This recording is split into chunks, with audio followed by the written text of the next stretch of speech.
Hi అండి, welcome back to my channel. చాలా రోజులైంది కదండి వీడియో అప్లోడ్ చేసి. మా యశు నాకు ఆ ఛాన్స్ ఇవ్వట్లేదండి. ఎగ్జామ్స్ అయినాయి మొదలు ఇంకా ఆమె స్టార్ట్ చేసింది. మా యశు లుక్ వచ్చి ఎలా ఉందండి, ఇది వచ్చి భరతనాట్యంలో ఫోక్ డ్యాన్స్ లుక్ అండి.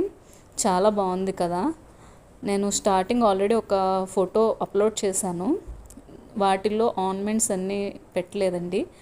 ఇప్పుడైతే ఆర్నమెంట్స్తో ఫుల్ గెటప్ రెడీ చేస్తున్నాను. అది మీకు చూపిద్దామని వీడియో తీస్తున్నాను. పాప అయితే డ్యాన్స్ ప్రోగ్రామ్ ఇవ్వడానికి తీసుకెళ్ళండి. డ్యాన్స్ అయితే ఈ విధంగా చేసింది. ఈ వీడియో ఎందుకు పెట్టానంటే, నేను ప్రోగ్రాంలో ఉన్నప్పుడు మా వాడు చేసే అల్లరి చూపిద్దామని తీసానండి. చూస్తున్నారు కదా, అక్కడ ఏ పాట వస్తే ఆ పాటకి కింద వాడి స్టైల్లో డ్యాన్స్ చేస్తాడనమాట. అంతా ఇంత అల్లరి కాదండి, చాలా అల్లరి చేస్తాడు. ఇక్కడ చూసారంటే వాడు ఐస్ క్రీమ్ తిని వాడి ఎక్స్ప్రెషన్ చూడండి, ఎంత అసహ్యంగా పెడతాడు. వాడికి ఐస్ క్రీమ్ నచ్చలేదంట. అది తినలేక నాకు వద్దని చెప్పలేక చాలా అవస్థపడ్డాడు పాపం. మొత్తానికి ఎలా అయితేనే కంప్లీట్ చేశాడు. ప్రోగ్రామ్ అయితే ఈ విధంగా అయిందండి. చాలా బాగా జరిగింది. లాస్ట్ పిల్లలందరికీ మెమెంటోస్ ఇచ్చారు. బాయ్.